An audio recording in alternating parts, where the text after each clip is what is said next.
오늘 아침 일라디오. 안녕하십니까. 오늘 아침 일라디오 아나운서 임지웅입니다. 설 연휴가 한 달 앞으로 다가왔습니다. 한국철도공사가 내년 1월 6일부터 9일까지 나흘간 설 열차 승차권 예매를 진행한다고 밝혔는데요. 이번 설에는 최장 9일간의 긴 연휴가 이어집니다. 이번 예매는 그 기간 동안 운행할 열차들이 대상이 되겠고요. 또 예매 제도에도 조금씩 변화가 생긴다고 합니다.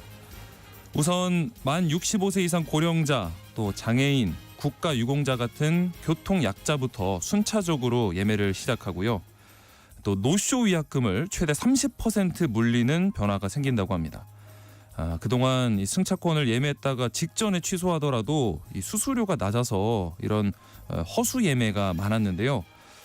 일단 그래 예약부터 하고 보자, 이런 허수 예매가 무더기 노쇼로 이어지면서 정작 정말 탑승을 원하는 다른 국민들의 피해, 또 운영사의 손실로 이어져 왔습니다. 이번에 위약금을 올리는 이런 처방이 나온 거고요. 또 승차권을 구매한 가격보다 비싸게 되파는 암표 거래 행위도 엄중히 대응한다고 합니다.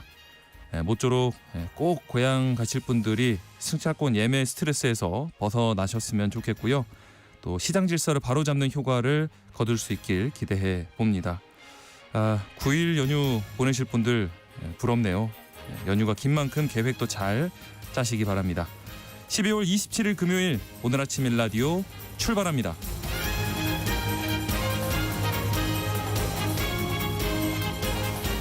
오늘 아침 일라디오 이 시간은 물론이고요. KBS 일라디오의 모든 프로그램들 유튜브 KBS 일라디오 공식 채널 혹은 모바일 콩 어플리케이션 통해서 실시간으로 함께 하실 수 있습니다. KBS 일라디오 채널 구독과 좋아요 또 댓글 많이 부탁드립니다. 오늘 팩트연구소 시간에는요. 버릴 때 헷갈리는 쓰레기들의 이 분리배출에 대해서 팩트체크 해보겠습니다. 이어서 언젠가 내 집 시간에는 외국 부동산 기업들이 우리나라 월세 시장에 진출한다고 하는데 그 이유와 또 시장에 미칠 영향에 대해서 살펴보도록 하겠습니다. 자, 그리고 오늘 우리 청취자 여러분께 드리는 퀴즈가 준비되어 있습니다. 요즘 세계적으로 귀금속과 광물 가격이 치솟고 있는데 보석 중에 최고의 보석, 이 보석은 재고가 쌓이고 가격이 내려가는 굴욕을 겪고 있다고 합니다. 그 이유가 대표적인 소비 시장인 중국에서 결혼이 줄어들고 또 보석 소비가 금으로 옮겨가기 때문이라고 하는데요. 이 보석, 굴욕을 겪고 있는 이 보석은 무엇일까요? 힌트를 좀 드리면 이 보석 하면은 결혼 반지가 떠오르겠고요. 또 이것의 가치는 영원하다, 이런 광고도 있죠. 자, 정답 보내주시기 바랍니다. 추첨을 통해서 농촌진흥청에서 웰빙 혼합 잡곡 세트 한 분께 또 향긋한 커피를 드실 수 있는 모바일 커피 쿠폰 4분께 드리겠습니다. 단문 50원, 장문 100원이 드는 샵 9730번 유료 문자 샵 9730번으로 보내주시기 바랍니다. 유익한 정보와 살아있는 이야기가 있습니다. KBS 오늘 아침 일라디오. 과연 이 정보가 사실인지 혼란스러운 내용을 바로잡아보는 팩트연구소 시간입니다. 연말연시에 각종 모임과 소비가 늘면서 쓰레기도 많아지는데 버릴 때 어떻게 버려야 할지 애매한 것들도 많습니다. 오늘은 이 쓰레기 분리배출에 대해서 몇 가지 팩트체크 해보겠습니다.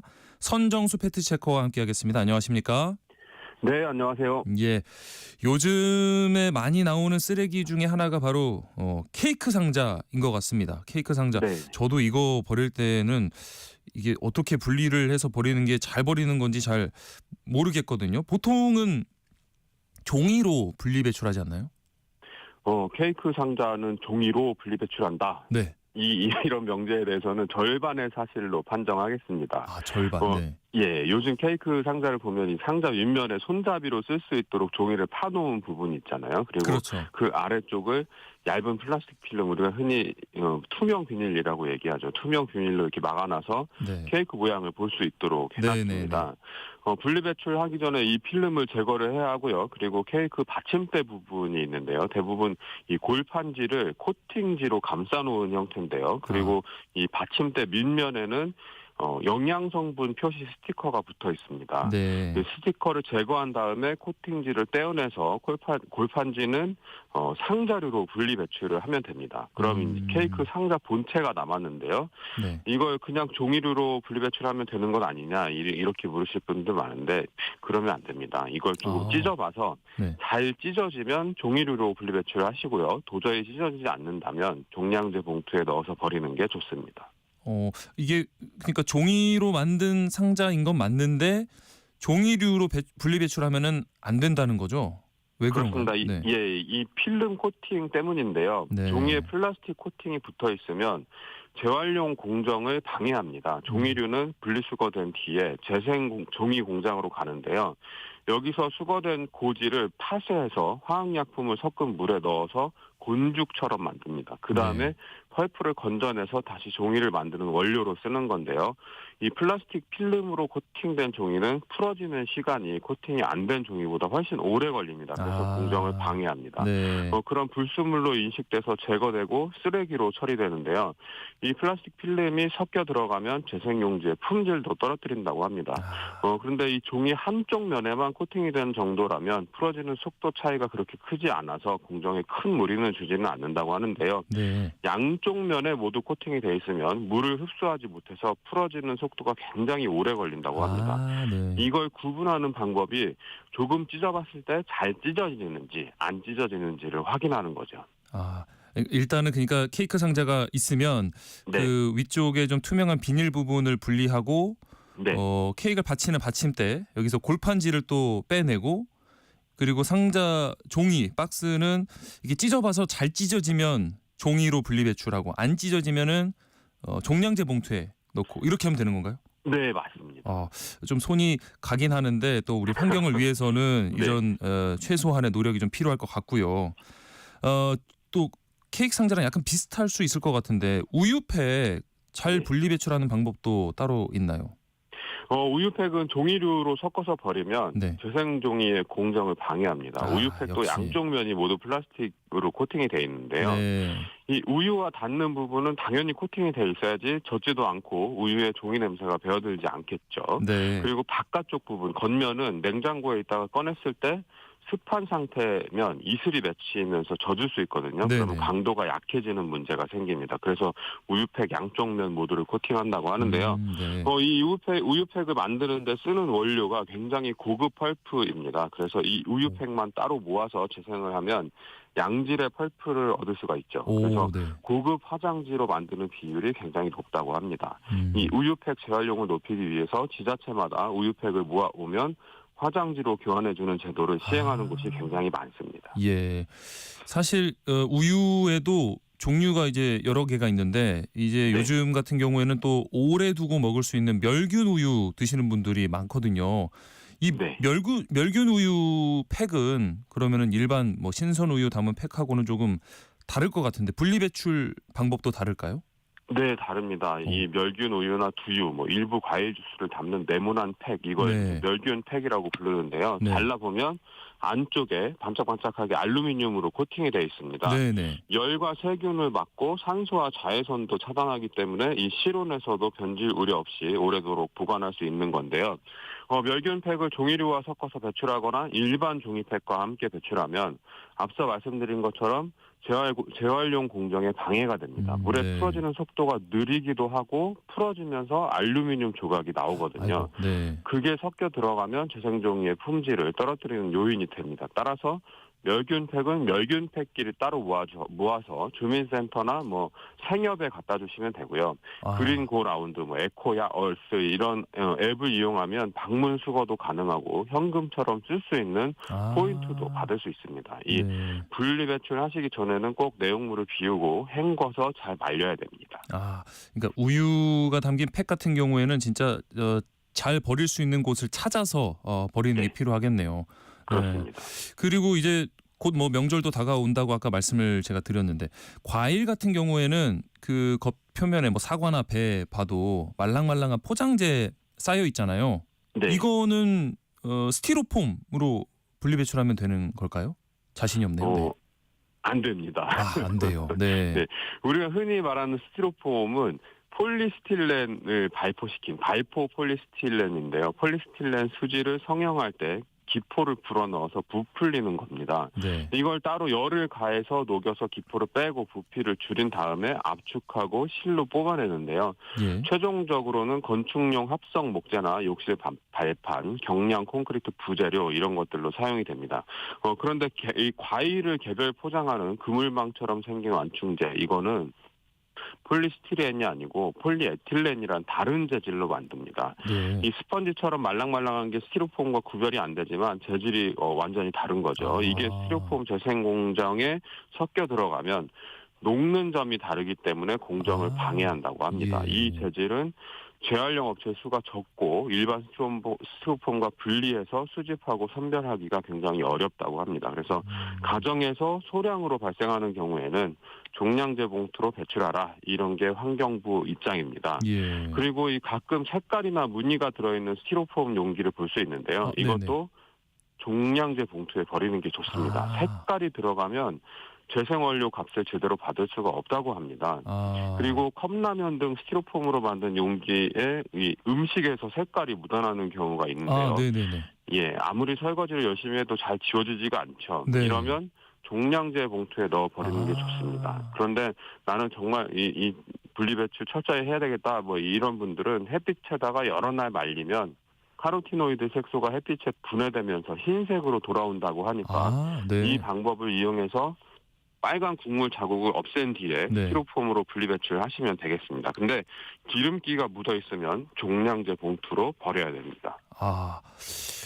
일단 그 컵라면 같은 거 먹고 나면은 이게 마음이 계속 신경이 쓰였거든요. 햇빛에 한번 네. 말려보면 좋을 것 같고 또 기름기를 없앤 상태로 버리셔야 될 것 같고요. 그리고 요즘에 뭐 이 즉석밥도 굉장히 많이 사 드시는데 이 즉석밥 용기가 플라스틱으로 분리 배출을 해도 결국 일반 쓰레기로 처리된다고 들었거든요. 이거 그대로 진행되고 있나요? 네, 즉석밥 많이 드시는데요. 네. 용기를 깨끗이 씻고 말린 다음에 플라스틱으로 배출을 하면 재활용 선별장으로 가죠. 그러면 거기서 일반 쓰레기로 골라내서 버립니다. 네. 이게 왜냐하면 이 즉석밥 용기 재질이 폴리프로필렌과 에틸렌 비닐 알코올이라는 재질을 세 겹으로 성형을 하는데요. 네. 이 플라스틱이 단일 재질이면 재활용에 아무 문제가 없는데 다른 재질이 섞여들면서 이 폴리프로필렌 재생 원료의 품질을 낮춥니다. 그래서 재생 업체들이 꺼리는 거죠. 예. 근데 이 즉석밥 용기도 이 즉석밥 용기끼리만 따로 모아서 지정된 장소에 분리 배출을 하면 재활용이 가능한데요. 네. 이 가장 쉬운 방법은 업체가 수거해가는 그 패키지를 판매하는 게 있습니다. 업사이클 에디션 이런 것들이 있는데요. 네. 즉석밥을 구매한 상자에 빈 그릇을 담아서 회수를 신청하면 택배사가 제도사로 되돌려주는 이런 방식입니다. 네. 아니면 즉석밥 용기 회수를 위해서 설치된 거점을 찾아서 돌려주시면 됩니다. 아직까지는 굉장히 번거로운 일인데요. 네. 그래도 즉석밥 1위 제조사인 CJ제일제당 같은 경우에는 용기 제조 시 자투리 원료를 재활용해서 다시 용기로 만드는 공법 이런 것들을 사용해서 전체 플라스틱 사용량을 30% 줄였다고 합니다. 그러니까 이게 소비자가 꾸준히 개선을 요구하면서 기업을 압박했기 때문에 가능한 일입니다. 요즘에는 소비자들이 이 물품을 구매할 때 얼마나 환경을 생각했는지 재활용을 잘 했는지도 또 따져보기 때문에 기업도 이런 점을 또 신경을 쓰고 있는 모습이네요. 네. 그렇습니다. 그리고 이제 우리가 커피를 종이컵으로 잘 마시는데 이 커피 마시고 난 종이컵은 어떻게 버려야 될까요? 이 종이컵은 기본적으로 액체를 담기 때문에 안쪽 부분을 플라스틱 재질로 코팅을 합니다. 앞서 말씀드린 것처럼 코팅 종이는 펄프를 추출하는 공정에서 더 늦게 풀어지기 때문에 공정을 방해하고요. 코팅 무게가 전체의 한 5 내지 7% 정도 되면 폐지로 재활용을 할 수 있다고 하는 연구 결과도 나와 있긴 합니다. 그런데 이 양쪽 면이 모두 코팅이 됐거나 과도하게 인쇄가 됐다면 재활용이 어려운데요. 극장이나 프랜차이즈 카페에서 주는 그 종이컵이 이런 경우가 많습니다. 이럴 때는 다 마시고 나서 해당 점포에다가 돌려주는 게 재활용 확률을 가장 높이는 방법입니다.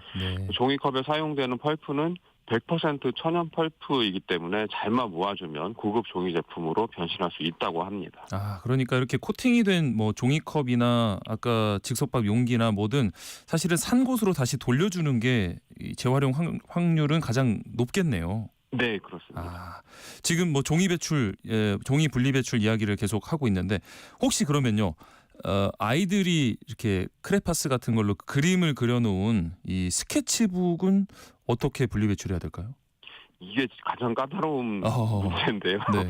철제 스프링은 빼서 고철류로 배출하시고요. 나머지는 종량제 봉투에 버리면 됩니다. 아, 왜냐하면 이 네. 크레파스나 물감이 재활용 공정에서 이물질로 작용을 하는데요. 아, 네. 종이 재활용 공정에서 잉크 성분을 제거하는 타일묵이나 표백 뭐 이런 공정이 포함되어 있는데 크레파스나 물감, 특히 유화 물감이 굉장히 제거하기가 어렵다고 합니다. 네. 마찬가지로 종이이긴 하지만 종이로 버려서는 안 되는 게 대표적인 게 영수증인데요.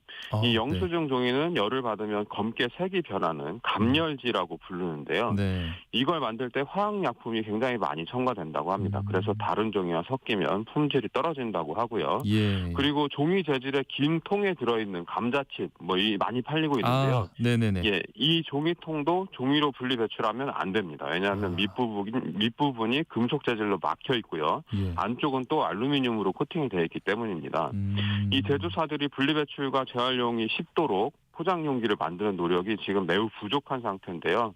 앞선 사례에서 보듯이 소비자들이 재질 개선을 촉구하지 않으면 재질 개선을 하지 않으면 사지 않겠다 이런 의지를 적극적으로 표명을 하고 기업의 행동 변화를 촉구하면 기업은 변화하지 않고는 배견하지 못합니다. 왜냐하면 그렇죠. 물건이 팔리지 않으니까요. 예. 재활용할 수 없는 물건은 사지 않는다. 이게 소비자들이 지구를 지키는 첫 번째 방법이 될 것 같습니다. 네, 오늘 팩트연구소 시간 올바른 분리 배출에 관해서 여러 가지 정보들 확인해봤습니다. 선정수 팩트체커였습니다. 고맙습니다. 네, 고맙습니다.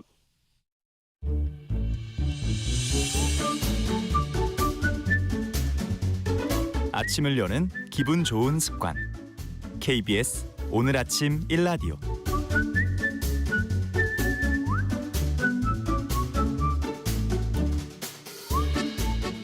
침체된 부동산 시장에 요즘 눈에 띄는 소식이 있는데요. 해외 부동산 기업들이 우리나라 월세 시장에 속속 진출한다고 합니다. 1인 가구 비중이 늘고 있고 또 지금도 이 월세 비중도 오르고 월세 자체도 오르는 추세라고 하는데 이런 해외 부동산 기업들이 국내에 왜 들어오는지 또 이들이 들어오면 어떤 일이 생기는지 오늘 언젠가 내 집에서 살펴보겠습니다. 커넥티드 그라운드 최상욱 대표 나오셨습니다. 안녕하십니까? 예, 안녕하세요. 최상욱입니다. 예. 우선 탄핵 정국 이후에 이 부동산 시장 분위기 어떤지 연말 분위기부터 좀 들려주시죠.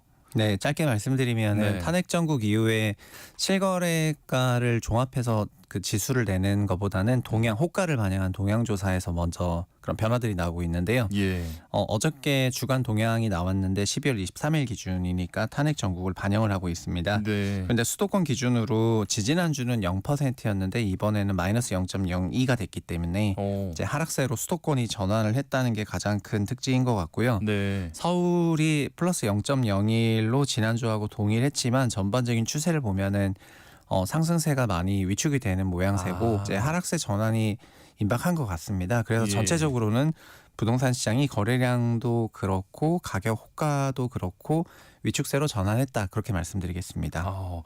이제 수도권에서도 뭐 강세인 강남권 같은 경우도 그러면은 조금 조정이 보일까요? 지역마다 다르고 올해 수도권 안에서도 서울 안에서도 네. 강남과 용산이 가장 크게 올랐던 예. 지역인데 이들 지역에서는 아직 그런 변화가 없지만 거래 전반적인 거래 위축은 이제 공통적인 상황입니다. 예. 오늘은 이제 월세 시장을 좀 살펴볼 텐데 네. 전세에서 이렇게 월세로 옮겨가는 사람들이 많다는 거는 뉴스로도 많이 접했는데 올해 50%를 뭐 넘었다고 하더라고요. 네. 월세도 많이 올랐다고 하고요.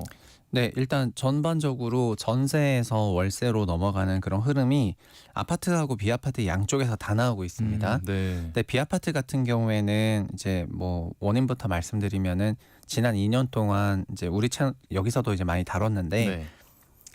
전세 사기 사건이 너무 심했었기 때문에 예, 예. 전반적으로 월세율이 50%대였는데 이게 거의 70%에 육박하고 있습니다. 오, 네. 그리고 지방 같은 경우에는 월세율이 거의 80%에 육박을 해요. 그러니까는 네. 5채에서 4채는 지방은 비아파트는 다 월세다 월세. 이렇게 생각하면 되실 것 같고요. 예. 아파트 같은 경우에는 퍼센티지가 크진 않은데 전국적으로는 이제 42%대에서 이제 한 44% 정도로 올라갔어요. 네. 근데 5년 평균으로 보면은 30%대였거든요. 아, 그러니까 아파트도 한 5%포인트 정도는 월세로 올라간 거예요. 네. 아파트에는 전세 사기 사건이 크지 않았는데 왜 월세로 올라갔냐면은 네. 이제 이게 두 가지가 있는데 첫 번째는 아파트 매매 가격 상승세가 좀 세지 않을 거라고 기대가 될 때에는 이제 소유주들이 임차 소득이라도 올리겠다는 방향으로 아. 월세를 전환하는 경우가 있고 이게 원래 전통적인 거였는데요. 네.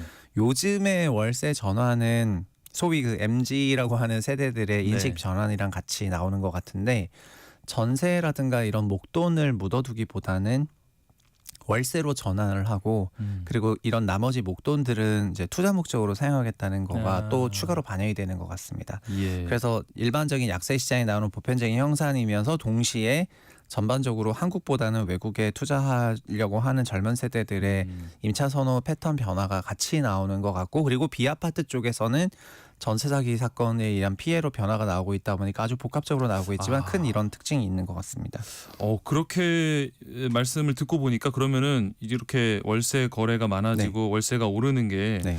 일시적인 현상은 아닐 수도 있을 것 같은데 네, 시장 자체가 월세 쪽으로 많이 바뀌는 흐름이네요. 네, 저는 월세 가격은 결국 가계 소득에 달려 있기 때문에요. 네. 그래서 우리나라가 소득 증가율이 가계 소득 증가율은 과거에는 좀 한 6-7% 됐는데 지금은 4-5% 정도 되거든요. 네. 그러니까는 월세의 큰 증가폭은 원래는 그 정도는 안 나오는 게 정상인데 근데 최근에는 월세 선호가 좀 올라가다 보니까 네. 월세 가격 상승률이 소득 증가보다는 더 높게 나오는 것 같습니다. 오. 그래서 이 부분은 말씀하신 것처럼 이제 수요 증가가 있는 거라고 보면은 좀 구조적인 변화를 담고 있는 걸 수도 있다. 그렇게 보여집니다. 네. 앞서 저희가 수백조의 자산을 가진 외국 부동산 기업들이 네. 이제 우리나라 월세 시장을 노리고 진출한다라고 말씀을 드렸는데 그러면은 이런 기업들은 뭘 보고 왜 우리 월세 시장에 진출을 하는 걸까요? 네, 그러니까 미국의 하인즈라는 기업이나 네. 뭐 JLL이라고 불리는 그 존스 락라살이라는 기업이 있고요. 네. 그리고 뭐 한국 사람들에게 너무 유명한 그 모건 스탠리 같은 그런 회사도 한국에 좀 진출하거나 진출을 타진하고 있는데 사실은 이런 이들 해외 부동산 기업들이 한국에 오는 거는 하이엔드 월세 시장을 노리고 오는 거기 때문에 이제 일반적인 그런 아파트 임차 시장과 아주 직결되는 것은 아니라고 할 수 있습니다. 네. 그런데 네. 꼭 그렇지만도 아닌 것이 모건 스탠리 같은 경우에는 올해 9월에 이제 국내 자산운용사가 갖고 있는 공공 임대주택 지분, 그러니까 임대주택 지분을 샀는데 네. 이런 거는 이제 소형 주택이기 때문에 일반 임대차 시장에 있는 주택이랑도 같거든요. 그래서 어쨌든 회사마다 뭐 여러 가지 전략들이 있지만 외국이 봤을 때 한국이 장기적으로 월세가 구조적으로 확장한다면은 그 안에서 기회는 있다고 판단을 해볼 만한 거인데다가 네. 게다가 뭐 전세 베이스로 임차를 하게 되면은 목돈을 어디서 융통해야 되지만 월세는 현금흐름 기반으로 회사를 운영할 수 있기 때문에 괜찮은 상황이라고 본 것 같고요. 그래서 고가 주택부터 오겠지만은 어쨌든 이 방식으로 한국의 임대차 시장으로 진입을 한다. 이제 이런 생각들을 요즘 많이 하는 것 같습니다. 예, 그런 배경이 됐던 게 사실 정부가 네. 발표한 기업형 임대주택 사업 이 이후에 지금 해외 자금들이 이렇게 들어오는 상황인 거잖아요. 네, 올해 110 대책에서 네. 기업형 임대주택 부활하겠다 뭐 이런 내용이 있었고요. 그리고 네. 9월에도 관련해서 대책이 추가로 나왔고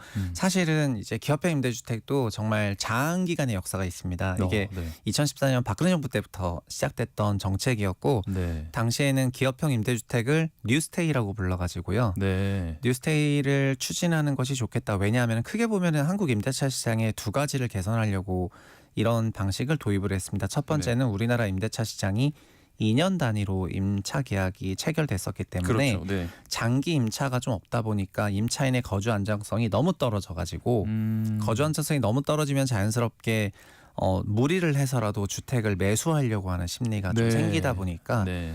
외국처럼 장기 임차를 좀 권장하는 방식으로 가려고 이제 그러면 기업 레벨에서 임대차 하는 게 좋지 않냐 이런 생각이 첫 번째가 있었고요. 네. 두 번째는 우리나라 임대차 시장이 민간과 공공으로 나눠져 있는데요. 네.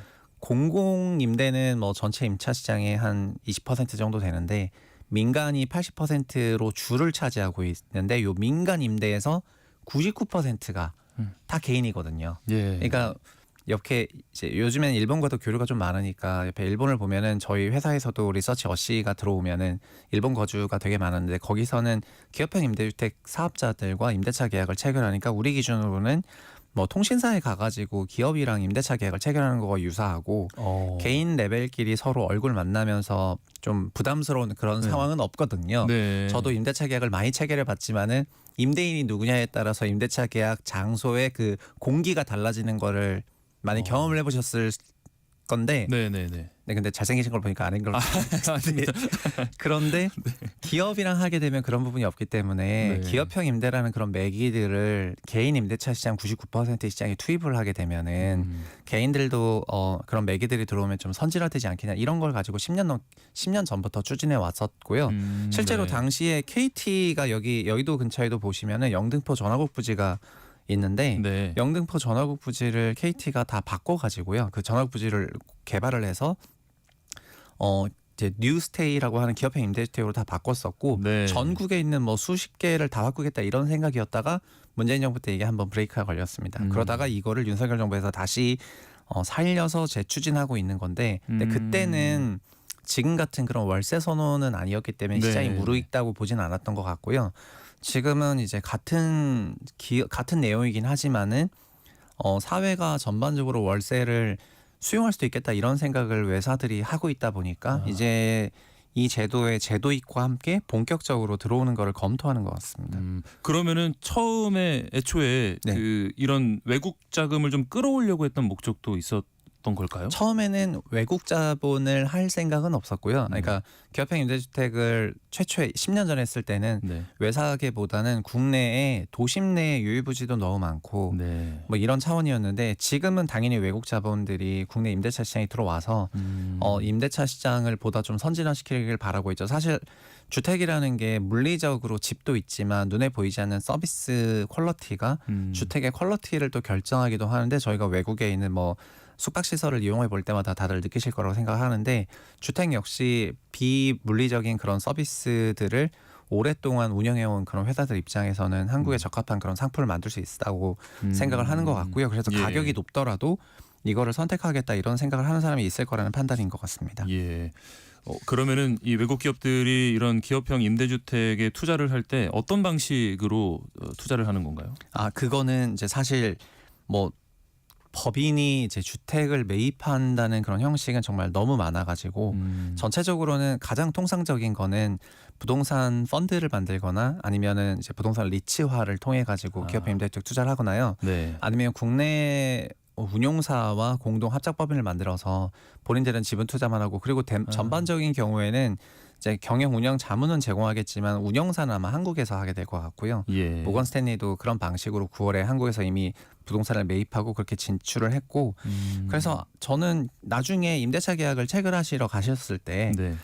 임대인으로 이제 기업의 대리인이 나오더라도 네. 너무 놀라지 말라는 그런 말씀을 드리고 싶습니다. 그런 케이스들이 점점 더 많아질 수 있다는 거고요. 예, 맞습니다. 실제로 그럼 지금도 이런 기업형 임대주택이 많이 지어지고 있을까요? 아니요, 그건 아니고요. 그게 올해 바뀌는 제도이고 그리고 네. 원래는 그러니까 14년부터 16년까지는 저는 임대차 시장이 정말 상당히 기업형 임대로 바뀔 거라고 생각했었고요. 그리고 네. 인천에 있는 부평구에 재개발 약 4,500세대 정도 초대형 대단지 같은 경우에는 네. 약 3,000세대급의 일반 분양을 전부 기업에게 넘긴 적이 있었어요. 그래서 민간 분양이 없는 거죠. 네, 민간 네. 분양이 없고 조합 물량 다음에는 바로 기업이 그걸 기업. 통으로 리츠를 조성해가지고 샀고요. 현재 그거는 이지스라는 국내 부동산 운용사가 리츠로 주식시장에 상장을 해가지고 상장도 되어 있습니다. 그래서 그 프로젝트를 추진하면서 개인들에게 뭐 아파트 직접 투자하지 말고 간접 투자해라 막 이런 메시지도 있었고 예. 그리고 그때는 그게 소위 형식만 있었는데 실물로 준공되고 나서 준공 현장을 제가 20년에 또 갔다 왔었는데요. 네. 22년에 갔다 왔었는데 실제로 준공되고 난 걸 보니까 아파트 현장 자체가 그 물리적 실체가 있다 보니까 네. 더 와닿더라고요. 그래서 아마 지금의 이런 변화가 물리적으로 뭐가 당장 없다 손 치더라도 결국 시차를 두고 들어올 거라고 생각을 하고요. 들어오고 나면은 그 아파트 단지도 이제 단지 이름이 부평 더샵이라는 단지인데 네. 거기도 임차를 선택할 때는 그 웹사이트에서 이제 신청을 하게 되어 있거든요. 아, 네네. 그러니까는 젊은 사람들에게 어떻게 보면은 되게 잘 어울릴 수도 있다 그렇죠. 이런 생각이 많이 들고 공인중개사를 통해서가 아니라 이제 네. 웹사이트를 통해서 먼저 신청하고 그다음에 임대차 계약을 체결할 때는 그렇게 내려가서 체결하니까 더 편의성이 있다고도 보여집니다. 이런 방식으로 아마 많이 바뀔 거로 보여집니다. 예. 근데 이제 많이들 걱정하시는 부분은 사실 이런 외국 대기업이 집주인으로 이렇게 들어 앉으면 네. 월세가 결국에는 폭증하고 또 관리비도 많이 오르는 거 아닌가 이런 걱정이 일단 앞서거든요. 아니 뭐 어떤가요? 외국이 이런 걸 한다 하면은 네, 또 외국에 이름 있는 회사가 한다 하면은 그런 우려가 드는 건 당연하다 생각하고요. 네. 저는 그 부분에 대해서 일반적으로 갖고 있는 생각은 그런 것 같습니다. 어쨌든 비싼 고가의 서비스가 들어오게 된다면은 다른 일반 주택도 그 영향을 받는 것이 아니냐 이런 네, 생각들을 하시는 건데 사실 저는 좀 정반대로 해석을 하고 있는 것이 범용 아파트 시장이 언제부턴가 좀 하이엔드화가 되면서 네. 일부 그 아파트 가격의 임차료를 감당하실 수 있는 부분이 나머지 주택들 전체를 다 끌어올린다고 생각을 하고 있거든요. 예. 그러니까 소수의 거래만으로 요새 부동산 시세 전체가 변하는 그런 과정에 있는데 그 소수 거래를 흡수할 수 있는 새로운 창구가 생겼다고 저는 생각을 해요. 그러니까 그러니까 대단지 아파트에 사는 또 장점이 있겠지만은 네. 또 여러 가지 어메니티 서비스가 다 있는 이런 하이엔드 주거지 역시 충분한 대안으로 선택이 될 거라고 생각하고 과거에 아파트가 반대로 좀 고급화가 되면서 그러니까 아파트가 이런 서비스랑 커뮤니티 시설들을 막 지으면서 네. 그러면서 고급화되는 그런 과정에 이제 시세가 크게 상승했던 게 없지 않은 것 같거든요. 네네. 그래서 단기적으로는 뭐 그런 우려도 있겠지만은 장기적으로 보면은 수요가 있는 그러니까 구매력이 있는 분들에게 이제 선택지를 제공하게 되는 것이니까 네. 크게 보면은 수요가 분산된다고도 할 수가 있는 것 같아가지고 그냥 외국계가 도입됐기 때문에 한국 뭐 임차 시장이 무조건 상승한다 이렇게 보진 않고요. 네네. 오히려 정반대 저희가 첫 번째 얘기 나눴던 것처럼 사람들의 인식 구조가 이제 과거처럼 매매로 가기 위한 과정에서 전세를 꼭 중간에 거친다거나 하는 것이 아니라 네. 그냥 월세 살다가 목돈은 투자로 돌려야 되겠다 아니면 집을 안 사더라도 그 좀 투자로 돌릴 수도 있다라는 그런 생각 하에 월세 비중이 많아지는 거라면은 그런 비중이 많아지고 수요 변화로 월세가 상승하는 거라면은 그거는 그냥 추세적인 거고 트렌드의 한 일환이지 꼭 외국계가 들어와서는 아니고 외국계는 그런 거에 대한 이제 종속적인 사무에서 들어온 것이 아닌가 그렇게 생각이 됩니다. 네. 지금 이제 이야기하고 있는 부분이 이제 초고가 주택들을 얘기를 하실 텐데 네. 뭐 제가 임장을 다녀도 그런 곳은 들어가 보질 않아서 궁금해서요. 네. 요즘 MZ들 성향에 맞는 이런 뭐 구조나 네. 서비스는 어떤 형태인가요? 가장 대표적인 건요. 그러니까 네. 아파트들 소위 서비스로 여러 세대는 알 수 있지만은 그 안에서 식사가 제공되는 주택을 가장 선호하고요. 호텔처럼. 사실 뭐 호텔 아니라 하더라도요. 네.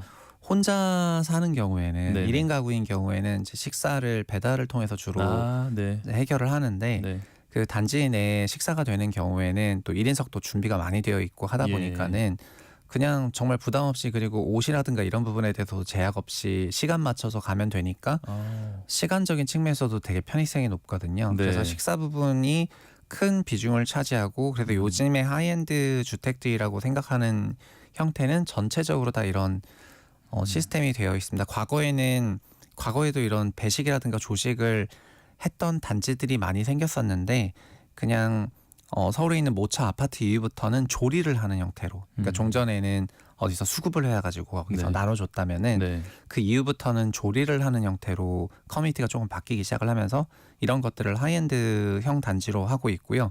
아마 뭐 라디오를 들으시는 MZ분들은 다 공감하실 건데 뭐 내가 주식이나 코인으로 돈 벌면 어디 사겠다 하는 바로 거기가 네. 거긴데 네, 네. 그런 형태로 요새 좀 많이 바뀌었고 일반 아파트들도 식사가 나오는 데를 좀 이용을 해보면은 실제로 매우 편합니다. 어플로 다 예약을 하고 네, 네. 그 다음에 시간이 되면은 그 테이블 위치도 본인이 뭐 다 지정을 해서 네. 네, 거기에 2인인지 4인인지 다 결정하고 그렇게 들어가가지고 하면은 또 메뉴도 이제 여러 종류가 있고 어린이가 있는 경우에도 어린이 메뉴가 다 있고 하기 때문에 네, 네. 뭐 매우 편해요. 그리고 가격은 그 전체적으로 그 비싼 아파트가 있는 지역엔 점심 가격이 높은 편인데 네. 실제로 식사비 같은 경우에도 3분의 2 정도밖에 안 되기 때문에 경제성도 있다고 할 수 있고 이런 부분이 좀 큰 것 같습니다. 그런 초고가 임대주택에 그러면 살 수 있는 사람은 얼마나 될까요? 요즘 뭐 무주택 1인 가구가 늘어나고 있는데. 어저께도 이제 통계청에서 인구 가구 주택 뭐 그런 가구 통계가 나왔는데 네. 현재 1인 가구는 이제 뭐 30% 초반인데 2050년이 되면은 40%를 넘어가고 그리고 30년 남았으니까 좀 많이 남은 거긴 하지만은 그때 되면은 전체 가구의 51%가 만 65세 이상의 초고령 가구거든요. 네. 그래서 이런 장기적인 트렌드가 한국도 초고령 사회로 가고 있는 거고 그리고 초고령은 근본적으로 어떤 걸 갖고 있냐면은 거주 이동의 불편함을 가지고 있습니다. 그래서 그 재택성 식사 서비스나 이런 것이 굉장히 중요한 것이 그러니까 네. 배달을 더 많이 이용하시게 되긴 하겠지만은 나가서 먹으려 하더라도 어디 멀리 나간다는 게 생각보다 되게 불편하다는 거를 말하고 있거든요. 네, 그래서 네. 이런 부분이라고 말씀을 드렸고요. 그리고 경제적인 차원에서 이런 하이엔드 주택들을 이용할 수 있는 계층은 자산 기준으로 아마 상위 2, 3% 이내라고 생각이 되고요. 네. 그냥 통계청 통계 기준으로 보면은 상위 10% 가구를 대상으로 하고 있는 그런 서비스일 거라고 생각을 하고 있습니다. 근데 사실 이 정도의 그 고가 임대주택에 살 수 있는 사람이라면은 뭐 그 네. 돈으로 충분히 여러 선택이 집을 가능하죠. 살 네. 수도 있을 것 같은데 네. 앞으로는 좀 사는 사람은 많이 줄어들 수 있다고 보실까요? 아니요, 저는 집이라는 게 한 번 산다고 끝은 아니라고 생각을 해가지고요. 네. 주택을 이제 사기 전에는 집을 사는 게 목표인 경우가 많이 있는데 네네. 주택을 이제 사거나 사지 않을 수 있는 경제력이 갖춰진 다음부터는 살 수도 있고 안 살 수도 있고 또 다른 여러 가지 선택지가 열리기 때문에 집을 무조건 사야만 한다는 그런 생각이 아니라 오히려 자산이 많으면 많을수록 그 부분에서 선택이 유연하다고 보고 있습니다. 예. 그래서 초기에는 이제 그런 경제적 성과를 낸 자기 자신에게 뿌듯하다고 그런 성과를 내리기 위해서 소위 트로피 성격으로 네. 주택을 매수하는 경우가 많지만 네. 뭐 그러고 나서 계속 사회생활 하시면서 이제 자본을 축적하시게 되시면은 그다음부터는 또 집에 좀 초연해지고 어디 묶이는 것보다는 뭐 다양한 경험을 위해 가지고 여기저기 이사를 다녀보기도 한다거나 자녀 교육과 연관해 가지고 다른 선택하시는 분도 많거든요. 네. 그래서 여튼 그런 여러 경험이 미래의 큰 자산이기도 하기 때문에 그런 분들은 그런 부분에서 자유도가 있는 분이고 굉장히 좀 부럽다 할 수 있죠. 결국에는 이런 이슈가 또 이제 주택을 여러 채 갖고 계신 분들, 네. 임대하시는 분들 이런 분들에게 좀 영향이 갈 것 같은데 어떨까요? 네, 저는 그래서 과거 2014년에 그 생각이 지금도 똑같다고 생각하는데요. 네. 과거에도 우리나라 임대차 시장이 만성적인 주택 공급 부족 때문에 임대 서비스라든가 임대차 조건보다도 너무나 공급이 부족하다 보니까 수요가 타이트했고 그래서 그냥 집만 갖고 있으면 임차하는데 아무 문제가 없고 그러니까 주택의 임차라는 게 너무나 쉽게 사람들이 선택을 했다는 그런 생각이 많이 들거든요. 네. 그러나 아마 임차 시장의 공급이 늘어나게 된다면은 임차 서비스 간의 경합이 생기게 되고요. 그래서 그냥 무분별한 그런 다주택을 통해 가지고 주택 임대차를 돌리기보다는 그 안에서도 또 자기만의 엣지가 필요하다는 그런 시대로 갈 거라고 보고 있습니다. 네. 그래서 이런 매기들이 등장하는 게 전체 임대차 시장을 위해 가지고는 네.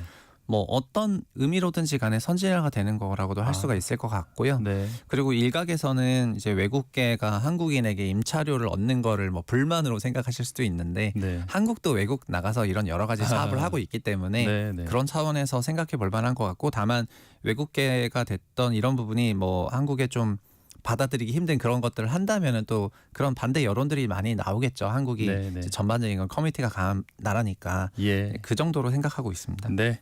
오늘 언젠가 내 집 시간 커넥티드 그라운드 최상욱 대표님과 함께했습니다. 고맙습니다. 예, 감사합니다. 네. 오늘 퀴즈 정답 알려드립니다. 오늘 퀴즈 정답은 다이아몬드였고요. 6677님, 3920님, 7922님 다양한 분들 정답 맞춰주셨는데요. 중복 당첨 여부 확인한 후에 홈페이지에 게시해 놓겠습니다. 오승훈 아나운서를 대신해서 저는 오늘까지 진행했습니다. 지금까지 아나운서 임지웅이었고요. 오늘 아침 일라디오 함께해 주신 청취자 여러분 고맙습니다.